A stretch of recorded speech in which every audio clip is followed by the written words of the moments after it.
సందర్భంగా తెలంగాణ ప్రజలు ముఖ్యంగా గ్రామీణ ప్రాంతాలలో తండాలలో గూడాలలో మారుమూల పల్లెల్లో విద్యార్థులు నిరుద్యోగ యువకులు అమరవీరుల కుటుంబాలు రైతులు మహిళలందరూ కలిసి ఇక ఈ కారు మనకు వనికిరాదు, ఈ కారు అనుము చెడ్డది, దీన్ని వర్క్ షాప్లకు పంపించాలి, మెకానిక్ షెడ్లకు పంపాలి అని మెకానిక్ షెడ్లు పెట్టి టైర్లు వీకి రాళ్లు పెట్టి నిలబెట్టిరు. ఇవాళ తిరగనికే కారు షెడ్కు పోయిందని బిల్లా రంగాలు ఇద్దరు ఇవాళ జూబ్లీ హిల్స్ ప్రాంతంలో ఆటోలల్లో తిరిగి మళ్ళా మీ ముందల నాటకాలు మొదలు పెట్టిండ్రు. ఇవాళ వాళ్ళు జూబ్లీ హిల్స్లో ఇప్పుడే కొత్తగా సమస్యలు వచ్చినట్టు, ఇప్పుడే ఈ సమస్యలు ఉన్నట్టు ఈ ప్రాంత ప్రజల్ని మభ్యపెట్టే ప్రయత్నం చేస్తున్నారు.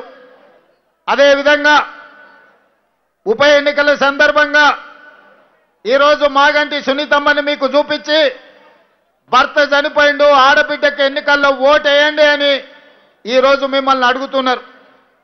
నేను ఈ ప్రాంత ప్రజలకు ముఖ్యంగా ఈ పక్కనున్న బస్తీలు ఆనాడు పేదోళ్ళ దేవుడు పేదోళ్ళ గుండె ధైర్యం పి జనార్దన్ రెడ్డి గారు 2007 నాడు చచ్చిపోయినప్పుడు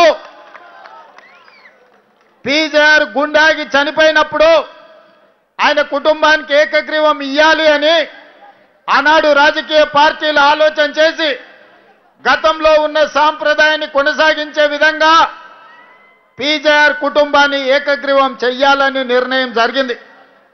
అందులో భాగంగానే ఆనాడు తెలుగుదేశం పార్టీ పెద్దలు నారా చంద్రబాబు నాయుడు గారు పీజేఆర్ కుటుంబానికి అభ్యర్థిని ఎన్నికల బరిలో పోటీ పెట్టకుండా ఏకగ్రీవంగా ఎన్నిక చెయ్యాలని ఆనాడు తెలుగుదేశం పార్టీ సహకరించి ముందుకు వచ్చింది.